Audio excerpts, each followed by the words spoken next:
Shalom buat kita semua. Perkenalkan, nama saya Deborah Vergat Sonip, NPM 19010131. Saya akan menjelaskan tentang penilaian pembelajaran Bahasa Indonesia di kelas rendah. Sebelumnya, kita harus mengetahui tentang pengertian penilaian pembelajaran. Penilaian pembelajaran ialah proses pengumpulan berbagai data yang dapat memberikan gambaran perkembangan belajar siswa, menjelaskan serta menafsirkan hasil pengukuran, menggambarkan informasi mengenai sejauh mana hasil belajar siswa atau ketercapaian kompetensi siswa. Yang berikutnya yaitu tujuan penilaian pembelajaran. Ada dua tujuan penilaian pembelajaran, yaitu satu, tujuan umum. Tujuan umumnya itu satu, menilai pencapaian kompetensi peserta didik. Yang kedua, memperbaiki proses pembelajaran. Yang ketiga, sebagai bahan penyusunan laporan kemajuan belajar siswa. Dan yang berikutnya itu tujuan khususnya. Tujuan khususnya meliputi mengetahui kemajuan dan hasil belajar siswa. Yang kedua, mendiagnosis kesulitan belajar siswa. Yang ketiga, memberikan umpan balik atau perbaikan proses belajar mengajar. Yang keempat, penentuan kenaikan kelas. Dan yang kelima, memotivasi belajar siswa dengan cara mengenal dan memahami diri dan merangsang untuk melakukan usaha perbaikan. Yang berikutnya itu prinsip-prinsip penilaian pembelajaran. Dalam melaksanakan penilaian hasil belajar, pendidik perlu memperhatikan prinsip-prinsip penilaian pembelajaran sebagai berikut. Nomor 1 yaitu valid. Valid itu ialah penilaian hasil belajar oleh pendidik harus mengukur pencapaian kompetensi yang ditetapkan dalam standar isi atau standar kompetensi dan kompetensi dasar dan standar kompetensi lulusan. Penilaian valid berarti menilai apa yang seharusnya dinilai dengan menggunakan alat yang sesuai untuk mengukur kompetensi. Yang kedua, objektif.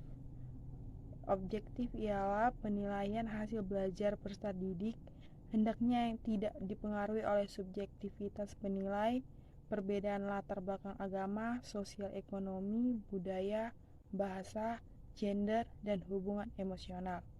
Yang ketiga, transparan atau terbuka.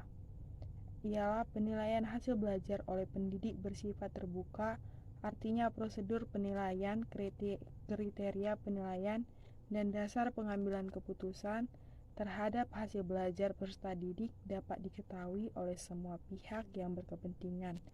Yang keempat, adil. Adil ialah penilaian hasil belajar tidak menguntungkan atau merugikan peserta didik karena berkebutuhan khusus serta perbedaan latar belakang agama, suku, budaya, adat, dan istiadat. Yang berikutnya itu nomor 5, terpadu. Terpadu ialah penilaian hasil belajar oleh pendidik merupakan salah satu komponen yang tak terpisahkan dari kegiatan pembelajaran. Yang keenam, menyeluruh dan berkesinambungan. Ialah penilaian hasil belajar oleh pendidik mencangkup semua aspek kompetensi dengan menggunakan berbagai teknik penilaian yang sesuai untuk memantau perkembangan kemampuan peserta didik. Yang ketujuh, sistematis. Sistematis ialah penilaian hasil belajar oleh pendidik dilakukan secara berencana dan bertahap dengan mengikuti langkah-langkah baku. Yang ke-8, akuntabel, ialah penilaian hasil belajar oleh pendidik dapat dipertanggungjawabkan baik dari segi teknik, prosedur, maupun hasilnya. Yang terakhir yaitu beracuan kriteria, ialah penilaian hasil belajar oleh pendidik didasarkan pada ukuran pencapaian kompetensi yang ditetapkan. Ada teknik penilaian dalam penilaian pembelajaran Bahasa Indonesia di kelas rendah, itu 1. Teknik tes. Teknik tes adalah teknik yang digunakan melaksanakan tes berupa pertanyaan yang harus dijawab, pertanyaan yang harus ditanggapi, atau tugas yang harus dilaksanakan oleh orang yang dites. Berdasarkan alat pelaksananya secara garis besar, alat penilaian dengan teknik tes dapat dibagi menjadi tes tertulis dan tes lisan. Tes tertulis adalah suatu teknik penilaian yang menuntut jawaban secara tertulis, baik berupa pilihan maupun isian, dan teks tertulis dapat digunakan pada ulangan harian atau ulangan tengah dan akhir semester, atau ulangan kenaikan kelas. Tes tertulis dapat berbentuk pilihan ganda, menjodoh-jodohkan jawaban, benar salah, isian singkat, dan uraian. Yang kedua itu tes lisan. Tes lisan adalah teknik penilaian hasil belajar yang pertanyaan dan jawabannya atau pernyataannya atau tanggapannya disampaikan dalam bentuk lisan dan spontan.